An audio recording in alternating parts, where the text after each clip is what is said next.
Hey guys, welcome to lecture number 10. Today we will talk about some special topics in matrix theory. And I would like to talk about something that is not usually covered even in a linear algebra course. For example, I would like to start with something related to diagonalization of matrices. You will see that also we would like to talk about triangularization as well. And also, I would like to say a few things about something that is not covered at all in your undergraduate linear algebra course, which is Jordan canonical form. All right, so let's get started, and also I'll do some problems with this, and you will see. I will run through things, unfortunately, like the usual, but ouch, oh my. So today we will have lecture 10.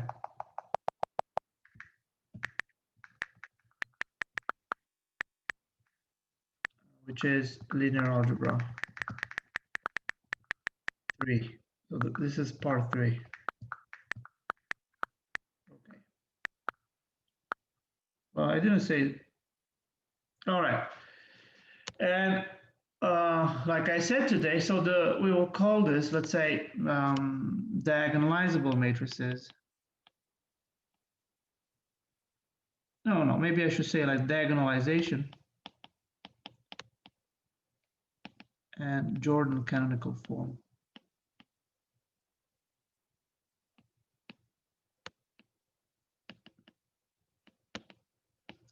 Okay, so that's what we're going to talk about today. And first of all, I'd like to start with, so there will be a bunch of theory first, because I would like you to get used to this. Anyway, I'll try to not to go as fast as possible, but I cannot guarantee it.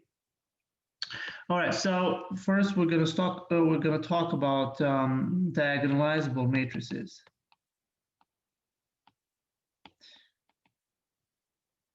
For more details about this, I will invite you to look at my videos in linear algebra, especially so these things you actually discuss them at the very late stages of any standard linear algebra course.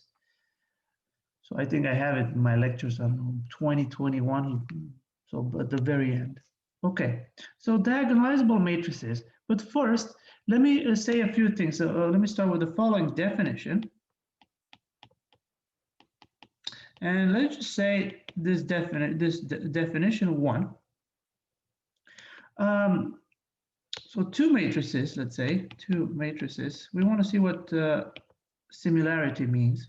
Two matrices, A and B.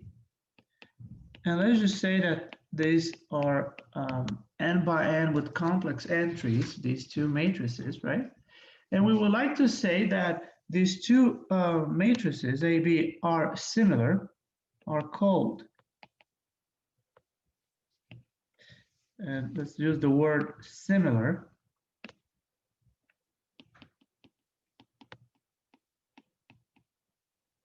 right? If there exists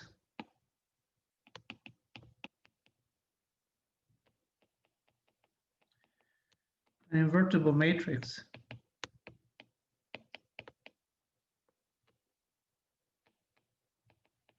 let's say S, and this matrix is n by n, right, with complex entries, such that, and probably as you can guess, A is S inverse B times S, right? So we have this kind of, so we denote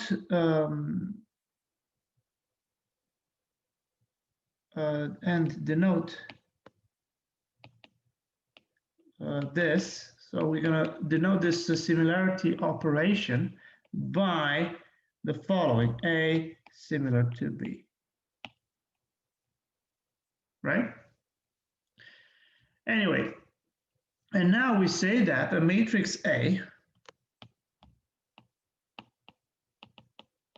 is called diagonalizable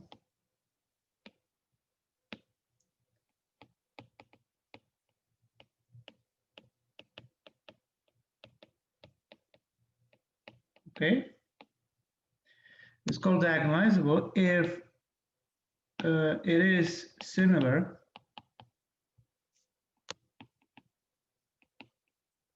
right? If it is similar with a diagonal matrix. That's what it is. Right? In other words,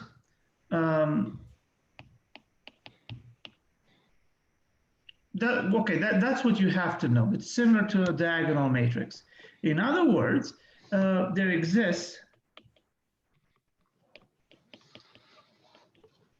an invertible matrix. An invertible matrix.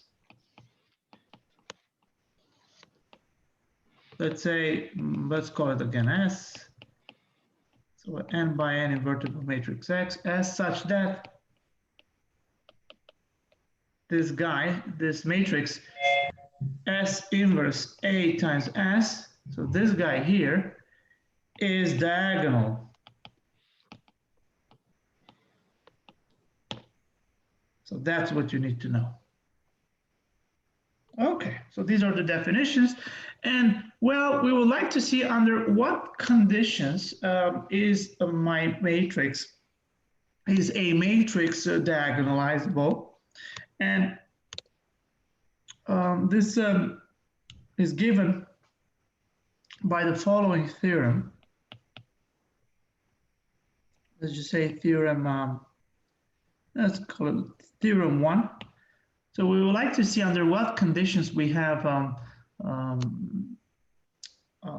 that we can diagonalize a matrix. So we say that the theorem states the following. So a matrix, let's just say we have a matrix A in M n of R. So this time we'll have a matrix with real entries, pay attention, is diagonalizable. Let me write it like this.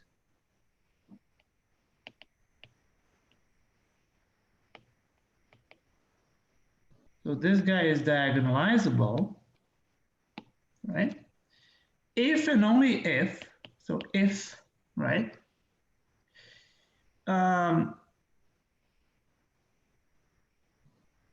Only if A has, so has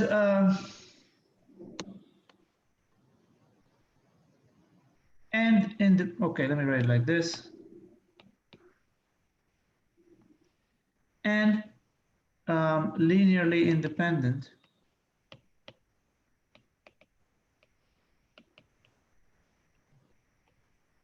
eigenvectors, right?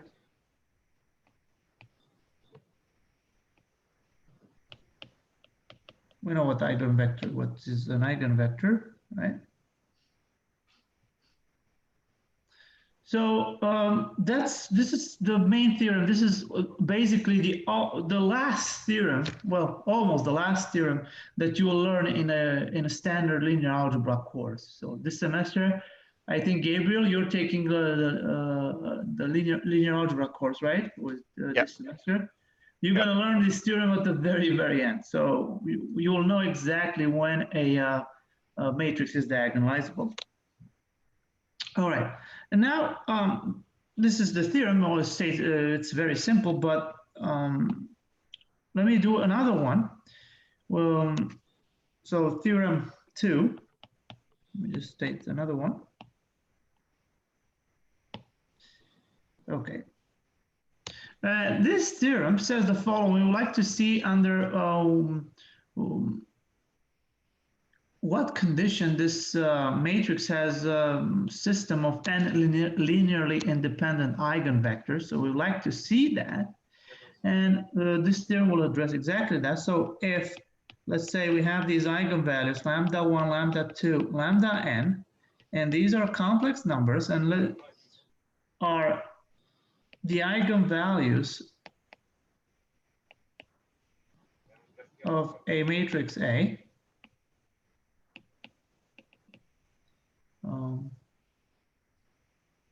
Yeah. And let's just say here they are pairwise distinct.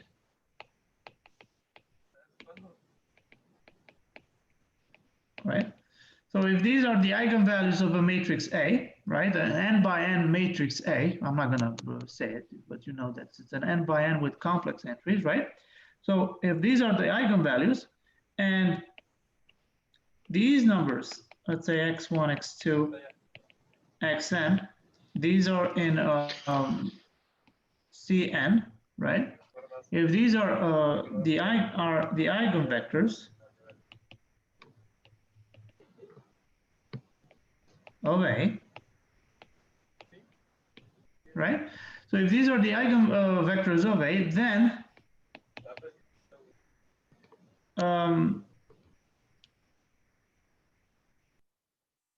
the system, let's say, in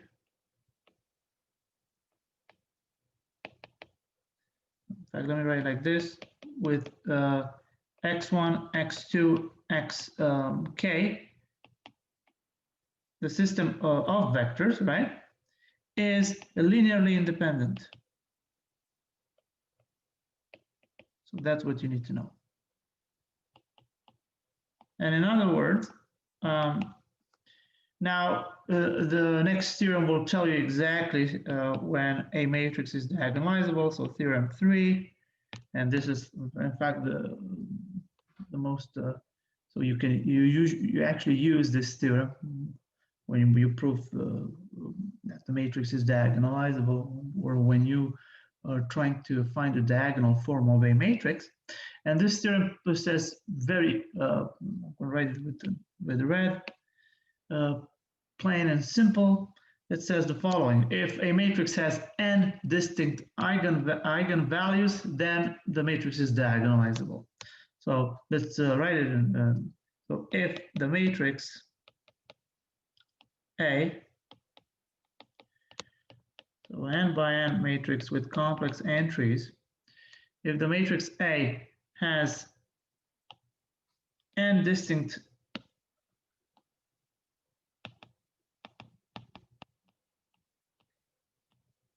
eigenvalues, right, then it is diagonalizable. A is diagonalizable.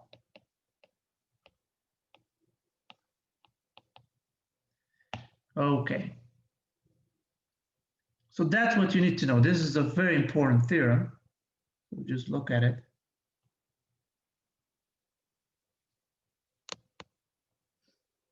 So that's what you need to remember. Okay. And now I would like to give you, well, there's another theorem, let's say Theorem of Four, which says the following. Let's see what happens when we have two matrices and we would like to diagonalize both of these two matrices. So it says the following: let A and B, so we have two matrices, B2 be diagonalizable. Let me put it this way. And we have seen what diagonalizable means. So we have two diagonalizable matrices. Then, this is important, A and B are simultaneously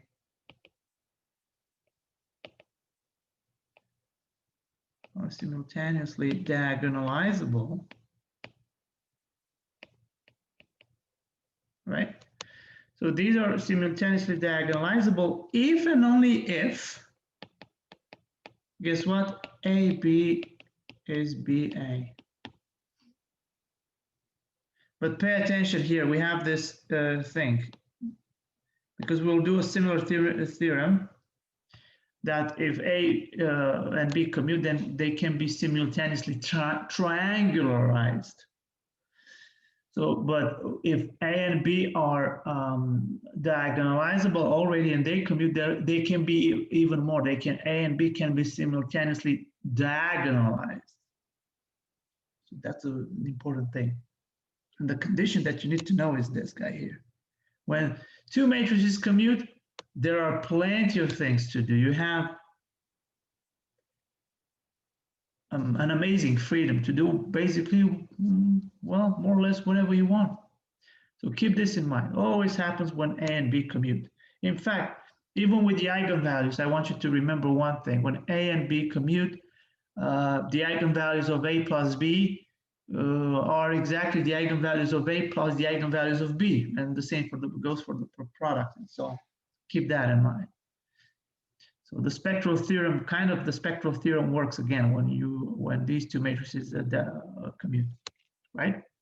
Okay, and now speaking of which, let me give you the spectral theorem. So let's say Theorem 5.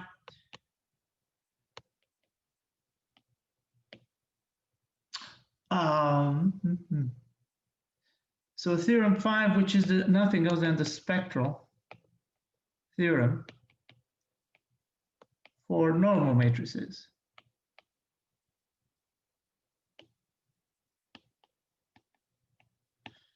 And this is, I want you to keep this in mind. And in fact, you will see on Thursday in the recitation, a problem will be related to this. And this problem, this theorem says the following: given a matrix A, and I'm going to write it this time because one of the conditions will imply the entries of the matrix. So given a matrix, let's say A, and this matrix will have these entries Aij, and right, with, let's take it a square matrix. So this is an, right, an n by n matrix with its eigenvalues lambda 1, lambda 2, lambda n, right? So these are complex eigenvalues. Okay, so give the following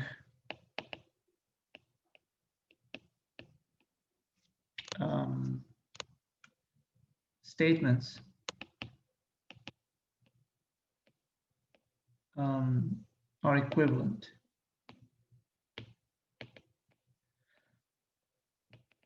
All right, the first one is the following. A is a normal matrix, and I'll explain what it means. A is normal, so it's a normal matrix.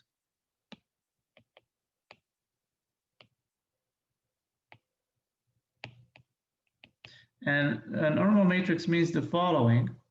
So this means that A times A star is the same as A star times A. That's what it means for a matrix to be normal. And by the way, A star here stands for where A star is the adjoint of A. But it's not the adjugate. Please do not mess these two. The adjoint of A. So the adjoint and the adjugate, they're two different things. Let me see, a question here. Man, I'm so slow today. So theorem.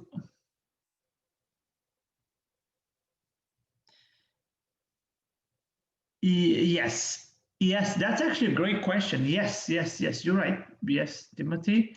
And in fact, it's even more. It will tell you that it's unitarily diagonalizable. So exactly. So when you have a normal matrix, something happens with the diagonalization.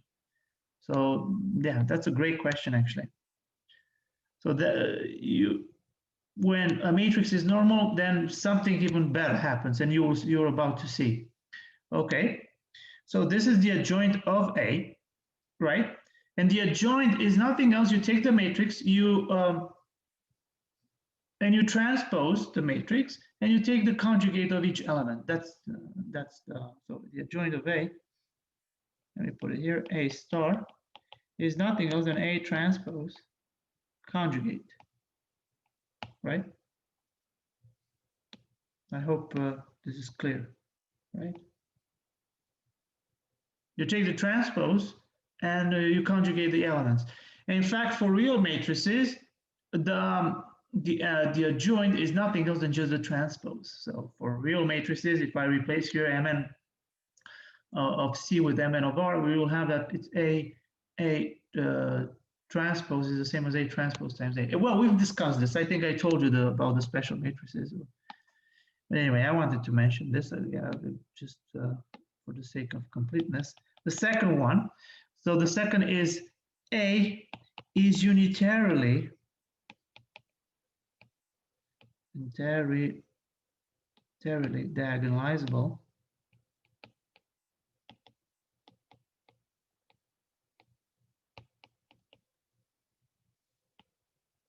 right? Which means, what do I mean by this? So there exists a unitary matrix. There exists a unitary matrix. And you know what a unitary matrix is? U, let's say, right? Such that, so U and n by n with complex entries, such that this guy, U star AU, is nothing else than just a diagonal matrix. So this is D, and this guy D, this matrix D, will be nothing else. We'll denote this by dag, which means for diagonal. Maybe I should say just diagonal. But sometimes, and on the main diagonal will be just the eigenvalues of A. So that's what you need to know. Sometimes I will denote this by dag. When I write it like this, you will immediately understand that this is nothing else than just the diagonal matrix, and on the main diagonal will be the eigenvalues of A. All right, so that's the second condition. Then the third one, and like I said, this will be related to a problem that we'll discuss. I think it's problem number 20 or number 19, sorry, in my worksheet in linear algebra, which says the following equality holds true. So let's write it in this way. So you see, we have this sum over all ij's of all the entries in absolute value, and we square these guys, right? And you will be, at some point, I'll do a problem which is related to this. And this is nothing else than just the sum of the eigenvalues, everything squared. That's and then the fourth one relates is in so there exists, let me put it this way, an orthonormal basis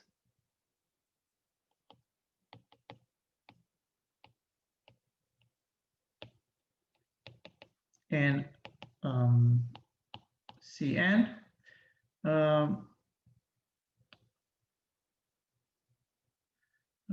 with the eigenvalues, the eigenvectors, sorry,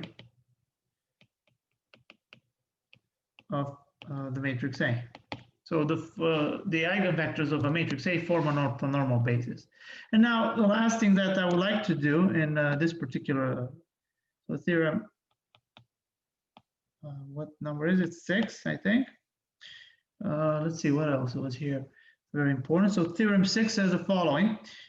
Yeah, okay. When we have a symmetric matrix, something amazing happens. So any symmetric matrix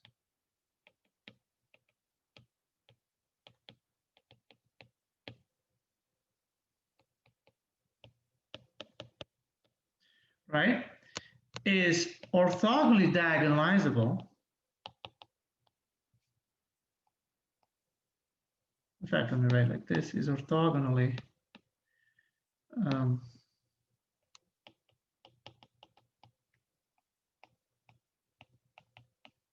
by the way, this is G not 6, diagonalizable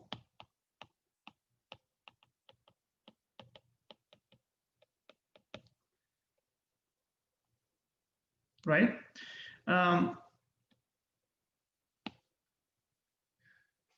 Well, which means that there exists a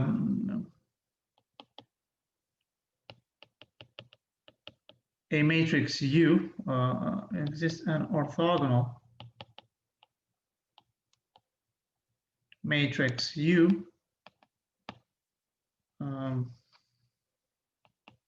such that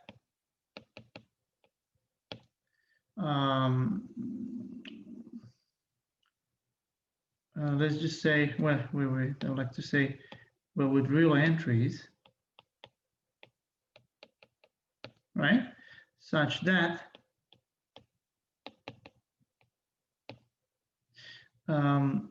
this guy, U transpose AU, is nothing else than just the diagonal. So I'm going to write it like this, abbreviated DAG. And this diagonal matrix has on its main diagonal the eigenvalues of A, right? So if any matrix is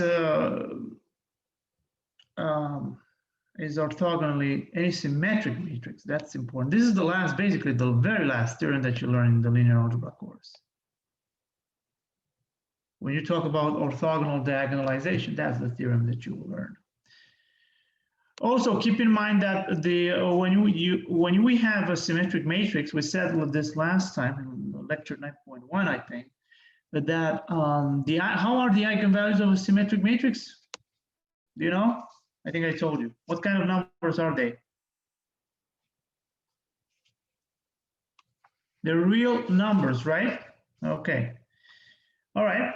Now I would like to talk about, so I think you got the main idea. Well, it's a bit of a theory. So, oh my. So, okay. So now I'd like to say a few things about Jordan canonical form.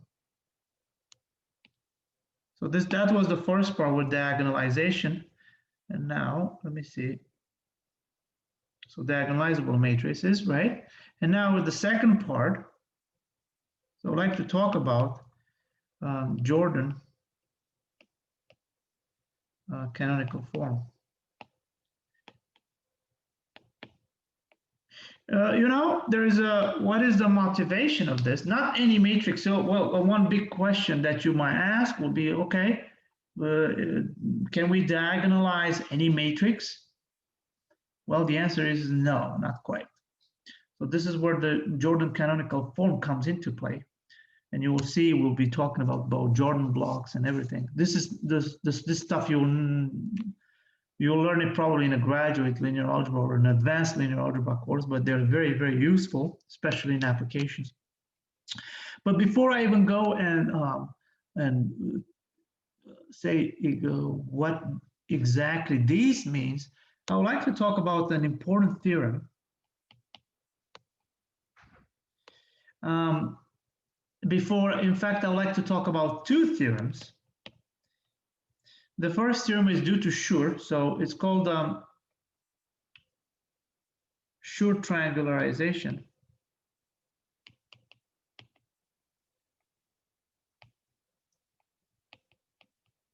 Or decomposition theorem.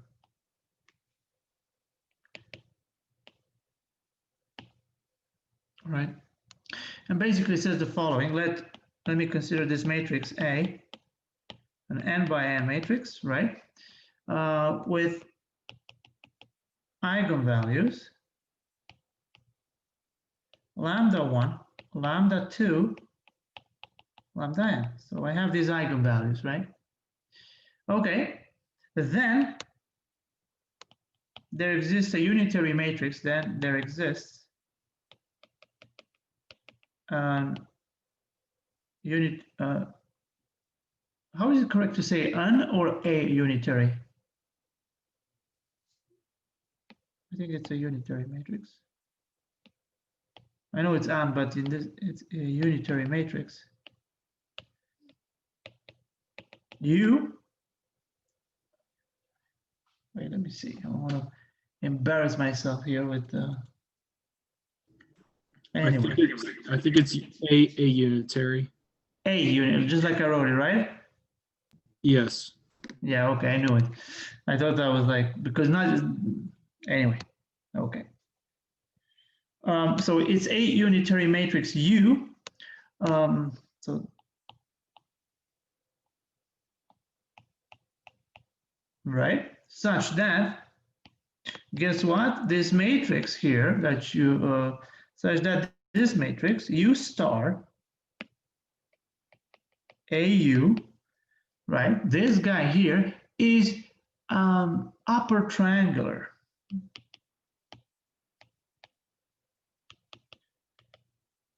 And those of you who have taken a linear algebra course, and especially one of you guys is right here, so you know what that is. Well, it's upper triangular, and not just that, and how should I say it? And on its main diagonal, on its diagonal, main diagonal,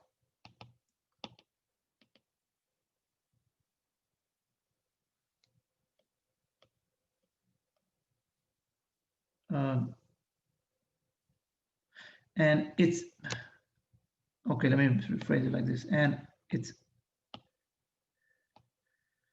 the elements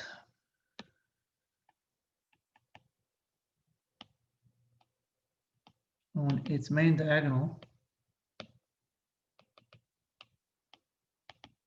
are nothing else than just the eigenvalues of A.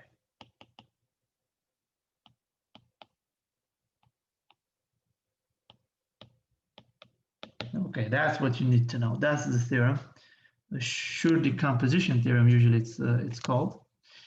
All right, but also, well, I would like to say, well, when in the case, I'm not going to write it. If I want, what's up, Aaron? Hey, Cezar. So, like I was saying, if you want to, well, let me point out a remark. I don't want to write it so that. Hey, Cezar, can you hear me? Yes, I do. Oh, okay. Sorry, I couldn't see if you hear me. So if it's an upper triangle, that means like the elements in the top right are all zeros, right? Yes. Yes. Wait. What did we say that again? So like if it's like a unitary matrix, and what you're saying is if like you have all zeros for the elements in like the top right, or you can also have like a lower triangle, right, where it's all elements. Yeah, exactly. Then the diagonal, those are all going to be your eigenvalues for that matrix. Yes, exactly. So that's an amazing thing of Schur's theorem. It's just when you have these eigenvalues, then you can write it as this matrix U star AU is an upper triangle, and moreover, it will have the eigenvalues of A on its main diagonal. That's an amazing theorem. And also, if you want to replace the C by R, instead of U star, you'll replace it by U transpose, right? Okay, so that's Schur's decomposition theorem or triangularization. Usually it's called, in the textbook, it's called the Schur decomposition theorem. But there is another theorem, a very important theorem, which will address the following question: when do we have simultaneously triangularization? Well, we have seen previously that we can simultaneously diagonalize, and we have seen when, right? These two. So remember the theorem and the diagonalization, which said that if I have two matrices and they commute, two diagonal matrices that such that they commute, then we can simultaneously diagonalize A and B. But now we would like to see when we can simultaneously triangularize two matrices, and this next theorem will address exactly this issue. So theorem 2, how should I say it? Simultaneously triangularization.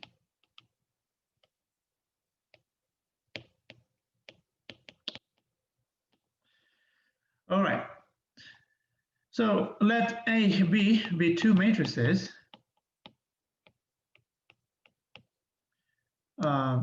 such that AB is the same as BA, right? Then there exists a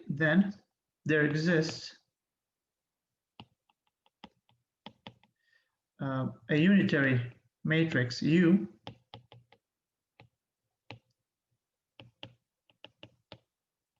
right, M by N,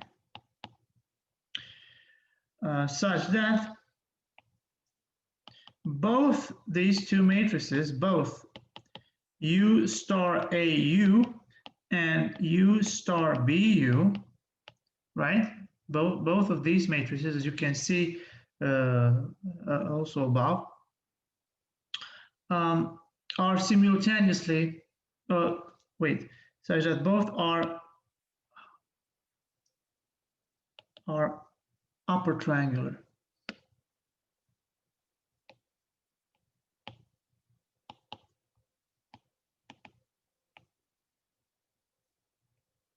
Right? So this is what it means for two matrices to be simultaneously triangularized. All right, now let's talk about Jordan canonical form. Man, that's a lot of theory. Maybe I'll just mention some things. I won't go too much into details. And let me say, so let's talk about Jordan. Yes? I'm going to comment. Didn't you also say that isn't there a property for when matrices? I can't hear you.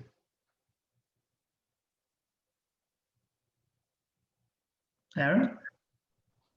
Aaron, your audio cut out. My audio cut up? No, Aaron, your yeah. Anyway. Sorry, my internet connection keeps dropping. Okay. Or not, but. So what was the question? Is that for matrices that commute? If you take the difference of them, like AB minus BA, there's some circumstances where that equals 0. Because I just remember earlier that you used that in one of, like, I think it was Hamilton's theorem or Cayley's theorem or something like that. With AB and BA? Yeah. I'm not sure what you're referring to. Don't worry about it then. I'll send you an email if. Okay, all right. Well, something like I said, some good things happen when A and B commute. So this condition is gold. Because like I said, if you usually, the spectral theorem, let me go back a bit to the spectral theorem. Usually it says that if A and B, if you have the lambda 1, lambda n are the eigenvalues of A, then by the spectral theorem, if you want to find the eigenvalues of A squared plus the identity, these eigenvalues are lambda 1 squared plus 1, lambda 2 squared plus 1, and so on, right? And lambda n squared plus 1. But if I give you, let's say, the lambda 1, lambda n to be the eigenvalues of A, and then mu 1, mu n are the eigenvalues of B, then the eigenvalues of A plus B are not necessarily lambda 1 plus mu 1, lambda 2 plus mu 2, and so on, lambda n plus mu n. But if they commute, then you can say that. Then you can say that the eigenvalues of A plus B are exactly the eigenvalues of A plus the eigenvalues of B. So keep that in mind. So when you talk about two matrices that commute, you can do some pretty nice things with it. Is it only restricted to the sum of the eigenvalues, or can you do other operations like others as well? Yeah. Okay. Now like I said, let's talk about a bit about Jordan canonical form, Jordan normal form, sometimes it's called whatever. And basically the theorem says the following. This is Theorem 3. And I'm going to write it all in, so Jordan canonical form.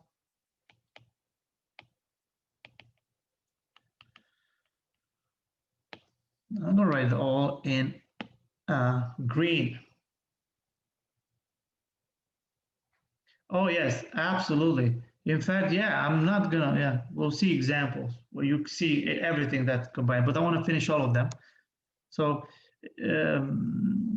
how should I say it? Okay, so I'm gonna say it directly. Any matrix, since we cannot diagonalize all matrices, but we can do something, almost diagonalization to any matrix. And this is what we'll call the Jordan canonical form. So any matrix A, right?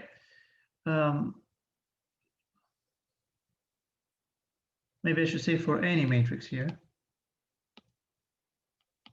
For any matrix A, right? There exists an invertible matrix S, let's say.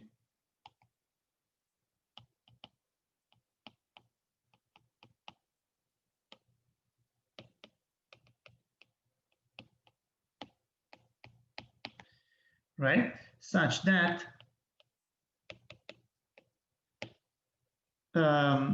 S inverse AS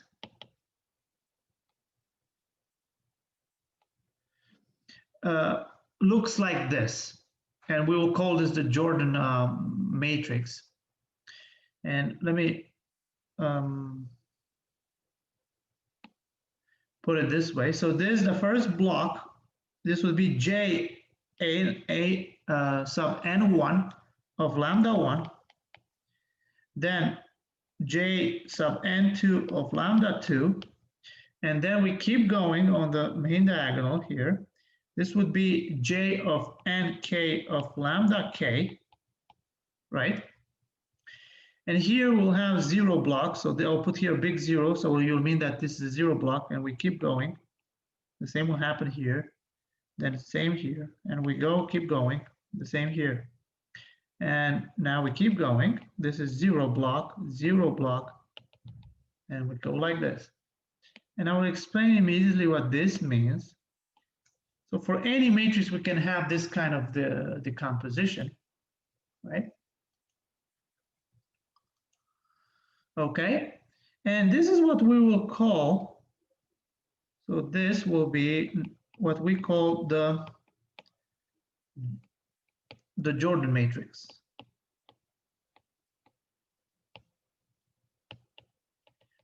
Right? So any matrix can be written in this way. So this is what JA is called the Jordan matrix, or Jordan canonical form. That's what we call it.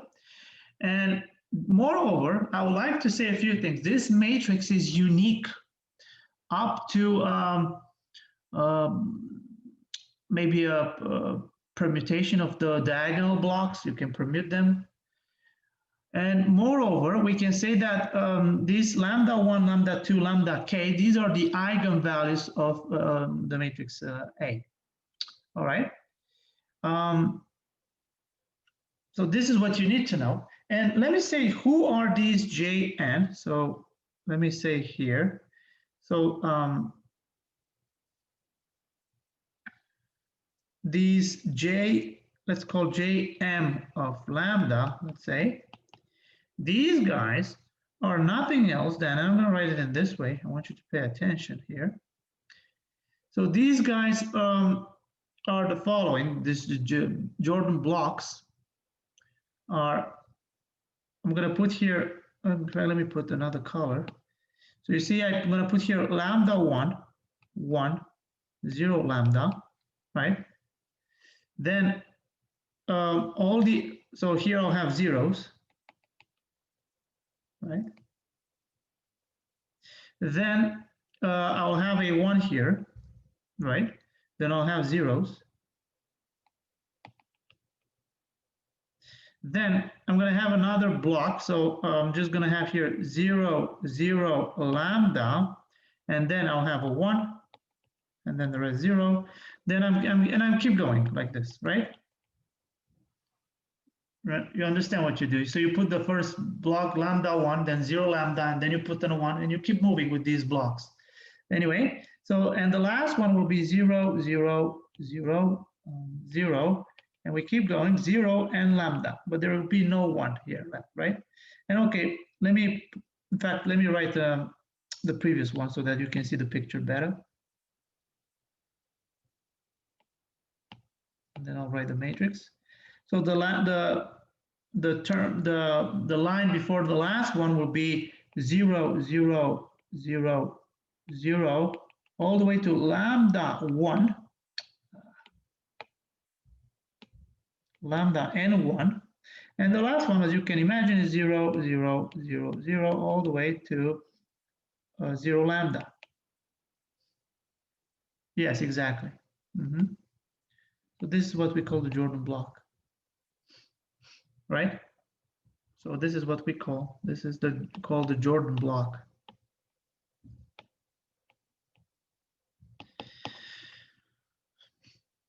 Anyway, and keep in mind one remark here. This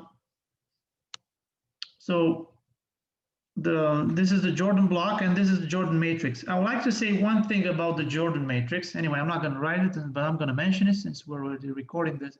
Is that these eigenvalues lambda 1, lambda 2, lambda k are not necessarily distinct. I want you to know this. This is very important. All right.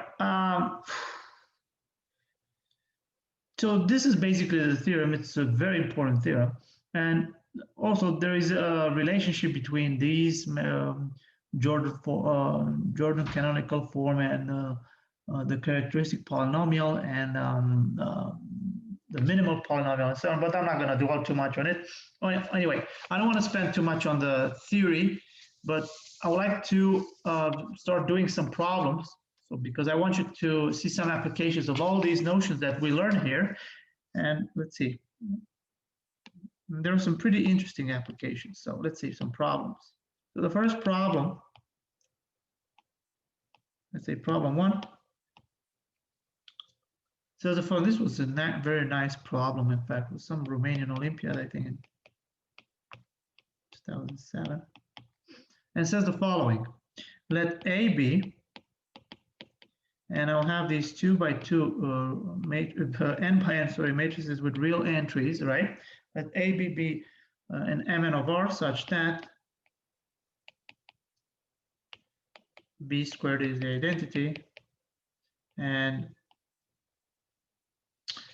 A squared is AB plus the identity. So we have this relation, and we like to show that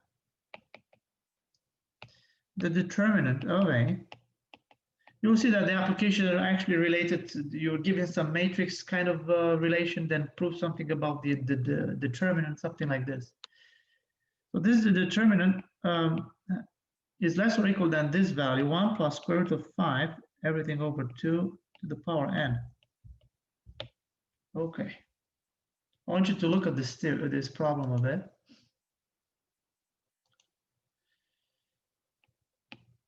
And let me just say how you can just, well, let me ask you something. Do you remember what was this one particular condition for you to simultaneously triangularize or 2 matrices? Because you see, we have 2 matrices here. So we have 2 matrices, A and B. And well, we have to talk, if we want to use one of these things, we have to talk about, I don't know, simultaneously diagonalization or simultaneously triangularization, right? And do you remember what was the one particular condition that allowed you to do that?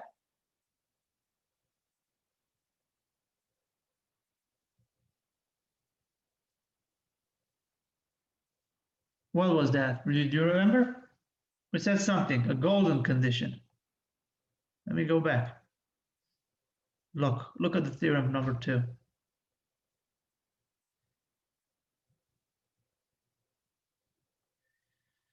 So the condition is that AB is the same as BA, so A and B commute. So maybe I should use this. Maybe I should think of this. So let's exploit these conditions here. So we want to exploit this one and this one here. We want to explore this, so let's do it. Since let's see, a squared is AB plus the identity, so we like to exploit this. So let's see, what can we do? We can factor, we can take this AB on the, we have that A times A minus B, right, equals the identity. Well, that's pretty obvious.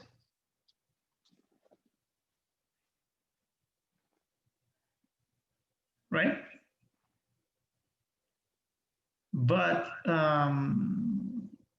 so from here, using also the fact that B squared is the identity, right?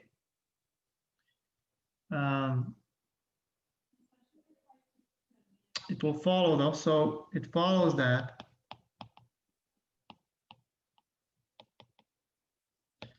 AB is the same as BA. All right, I'll let you this as an exercise to figure this one out, right? It's pretty obvious. So, wow. So once I have this condition, then it's perfect. So I can do basically pretty much whatever I want.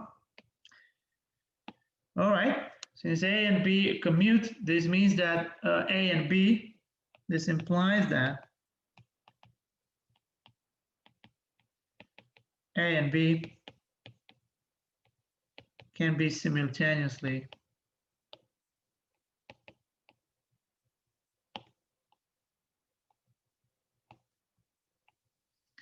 triangularized.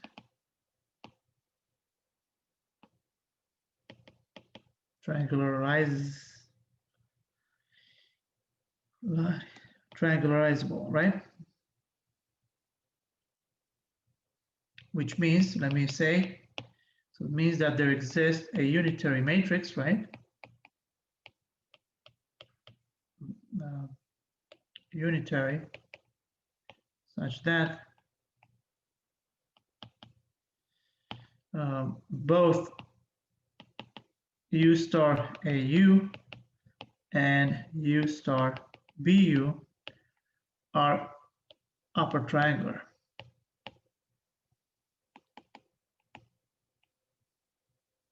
Okay, that's what it means. And now what I'm going to do, all right, perfect. Let me look at the eigenvalues of A. So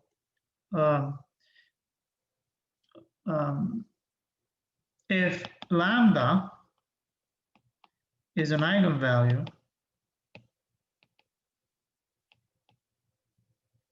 of A,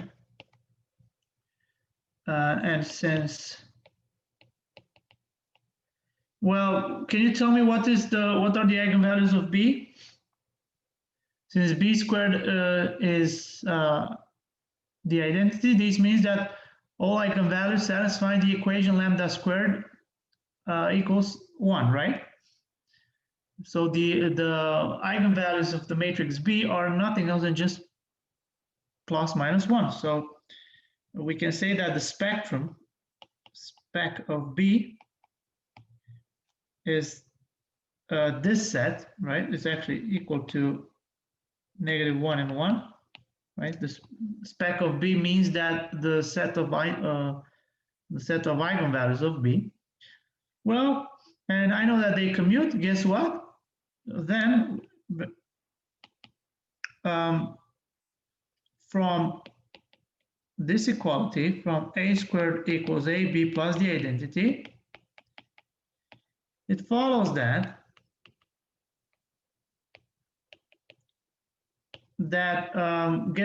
so lambda squared is nothing else. So the eigenvalues of AB will be plus minus lambda. So this will be plus minus lambda plus 1. So we'll have this. Amazing, right? And once you solve this, so solving this quadratic equation, solving for lambda, it will give us, it gives us, and guess what? It gives us lambda to be something like plus minus 1, plus minus square root of 5, everything over 2. But you see, you look at these numbers, there are 4 numbers because we have this combination, right? If you solve lambda squared plus lambda minus lambda minus 1 equals 0, you will get 1. Then if you solve lambda squared plus lambda minus 1, it will give you some other 2. So there'll be 4 of them. All right, great. But you look at the largest one. But since the determinant is nothing else than just the product of the eigenvalues, of all eigenvalues, and the largest one will be 1 plus square root of 5 over 2, this will be less than 1 plus square root of 5. Okay, let me write this, but over 2 to the power n, because there are n of them. And that's it. That's the end of it. Is it clear for everybody, the problem? Huh? It was pretty, well, the official solution is not like that, because usually, and when they give this kind of problems in a high school Olympiad, they don't require to learn this advanced knowledge like Jordan canonical form, like simultaneous triangularization and techniques like this. So they were doing it so using some kind of Fibonacci sequence. I mean, it was very tricky, the solution, I admit. Anyway, let's keep going to another problem. So problem 2. And I think in one of my videos, I did this problem from there was this problem, if there exists a 3x3 matrix with the trace of A is, no,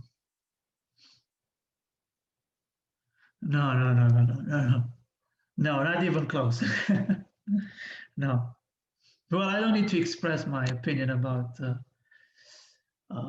the American high school. I mean, there are some good high schools there, but usually that's not the case. So they don't do it even in Romania. Not even for these math Olympiad stuff. But anyway, let's get back to the problem. So the problem, remember, there was this problem, and that I think I did in one of my videos. God, there are so many that I don't even know which one was which one, but I think it was last week. And the problem was like this. Does there exist a 3x3 matrix, A? I think the entries were real. Yeah, with real entries, such that the trace of A is 0 and A squared plus A transpose is the identity. And we solved this with the eigenvalues. We played around, we took the transpose. Anyway, well, we can ask the same question for an n by n matrix, so let's do it. So does there exist an n by n real matrix A such that the trace of A is 0 and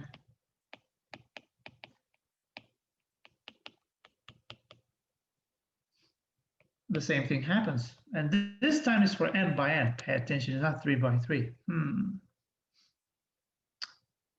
What can we do? So maybe we can use one of these techniques, and maybe we would like to do this. Maybe we can prove something about this. Maybe, I don't know, the matrix will have a certain property.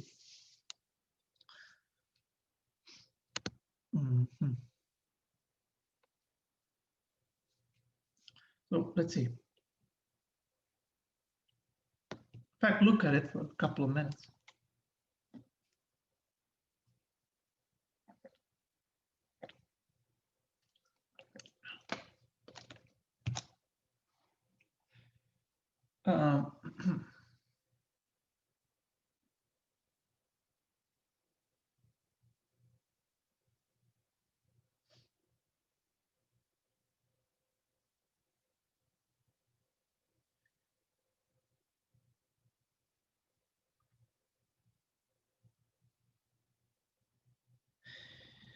So maybe we should prove something about this matrix. Well, we have seen something.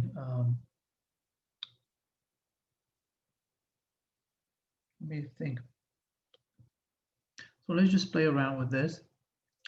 So let's assume that such a matrix exists. Such a matrix exists. Okay.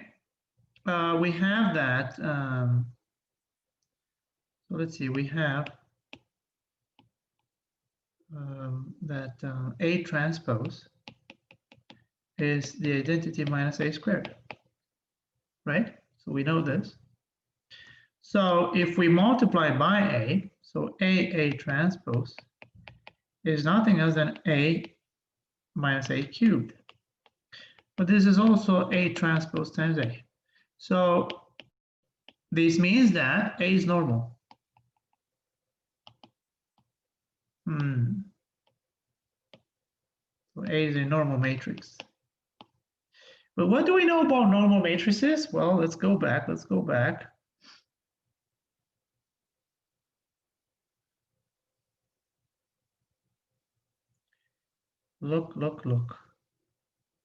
Well, this is symmetric. Look, normal. So we know that it can be, look at this theorem here. A is a normal, right? Spectral theorem for normal matrices.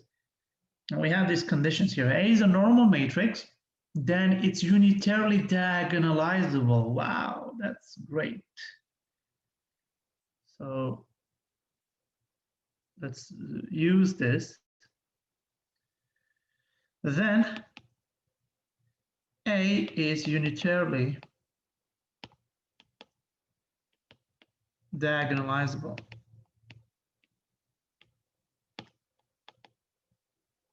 All right, that's great. Which means that there exists a unitary matrix. That's U in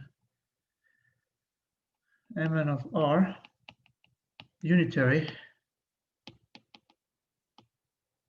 such that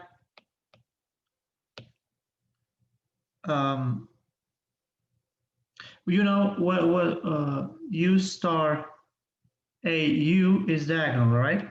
U star AU is diagonal, and on this main diagonal we have the eigenvalues of A, right? Or equivalently, or because I want to write A in this, so we can multiply by U, so it's U, the diagonal, so A will be U diagonal times this diagonal matrix, lambda 1, maybe I should write it as D, times U star. I'm going to denote this by D, so I don't need to write diagonal all the time, but you remember what this is. Okay, so I have this decomposition. So it's A is U, D, U star. So therefore, let's, we have that, we know that the identity is A squared minus A transpose, which is A squared minus A star, right? Well, which is the transpose in our case. We can write it, right, because it's real. And now let's write this. So I know who A is, I know who A star is. So this is U, D, U star minus U, D star, U star. Yeah, okay. And this will give us, this will be equal to U, D squared, U star, right? U, D squared minus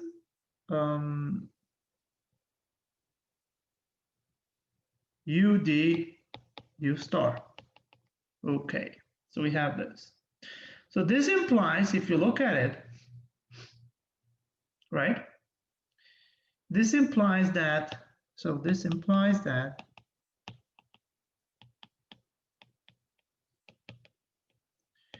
D star minus D is equal to the identity. Okay. Now, since D is diagonal, and moreover, we know that that the elements on the main diagonal are just the eigenvalues, and okay, let's write this, and its entries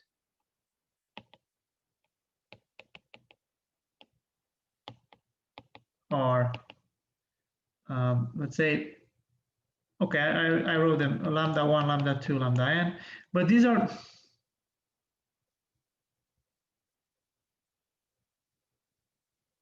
yeah, you're right. Let's write like this, right? Are the eigenvalues of A, right?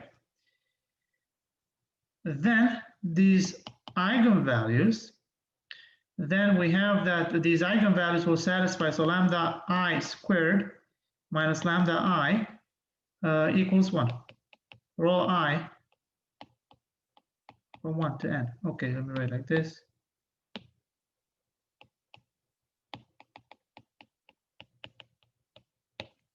Okay. So it follows that by solving this equation, we have previously seen how we solve this. So solving this, solving for lambda I, we get that these lambda I will be in this set. We have seen what was it? It was plus minus 1. So it was something like 1 plus square root of 5 over 2. And then the last one was 1 minus square root of 5 over 2. But anyway, so these are the lambda i's, but definitely when you sum up, but we also know that the trace of A is 0. Okay, let me write like this. 0, which is the trace of A, is also the sum of the eigenvalues. But the sum of the eigenvalues, just look at what eigenvalues do we have. Just look at these guys here. There is no way when you sum up these guys, even when you sum up these two, you see it's 1. So 1 plus square root of 5 over 2 plus 1 minus square root of 5 over 2. This will be 2 over 2, which is 1. There is no way that the sum of all this to be 0. So which contradicts the fact that which contradicts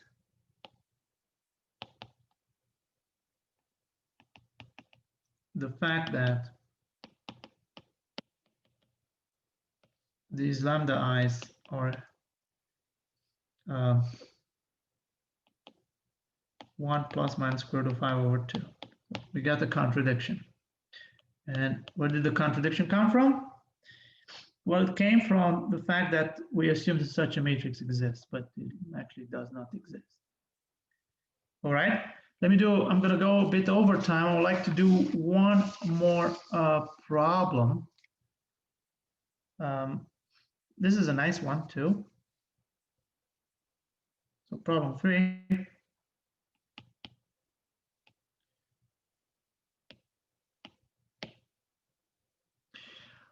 Well, it says the following: let A be an n by n matrix, be a matrix with the property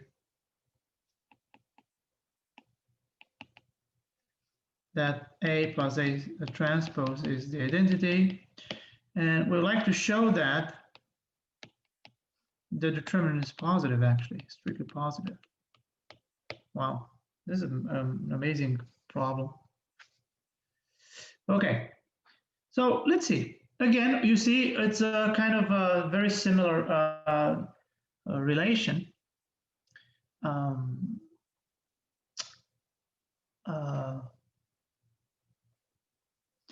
You see, we play around again, A transpose. So maybe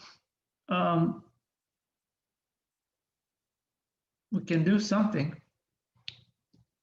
Maybe we can prove the same thing as in the previous problem. In the previous problem, we had A squared, right? So basically, we prove that. So one, I'm going to leave it to you as an exercise. One can easily show that AA star is A star A? Well, in our case, it's the transpose, which means that A is normal.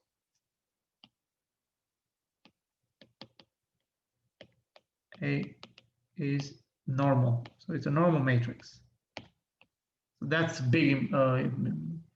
So again, this can be unitarily diagonalized, right?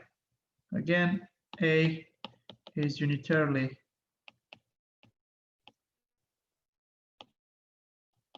diagonalizable, right? And now let me consider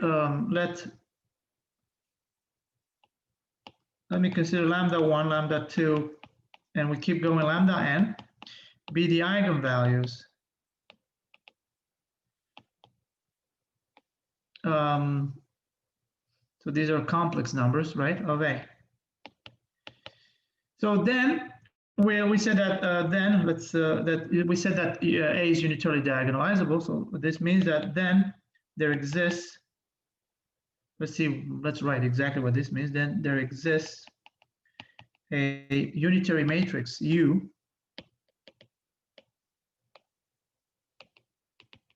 right? Such that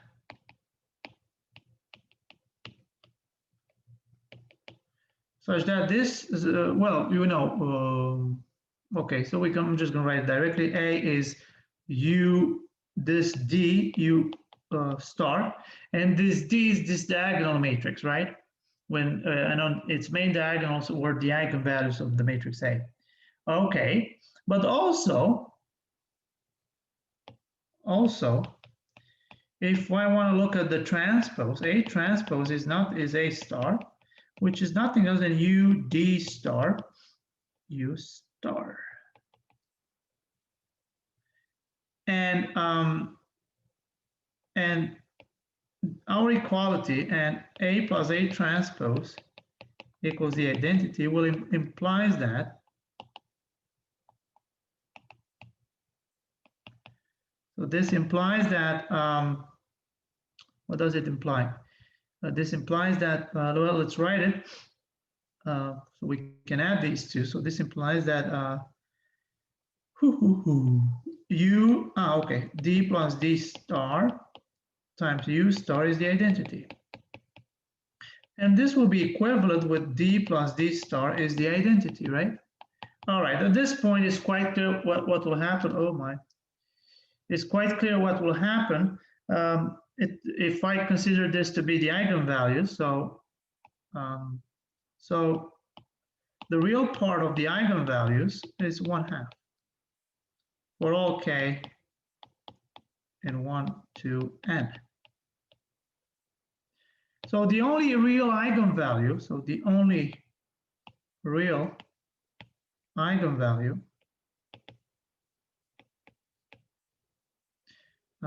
of A is 1/2.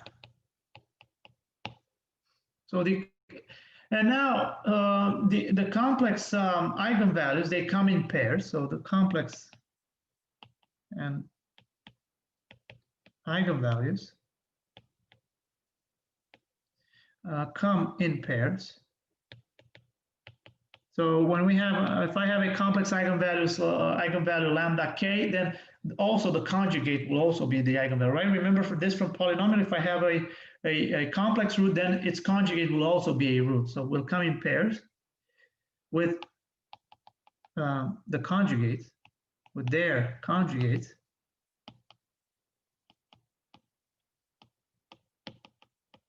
And we know that when we multiply this, lambda times lambda k conjugate will be nothing else than just the absolute value of lambda k squared.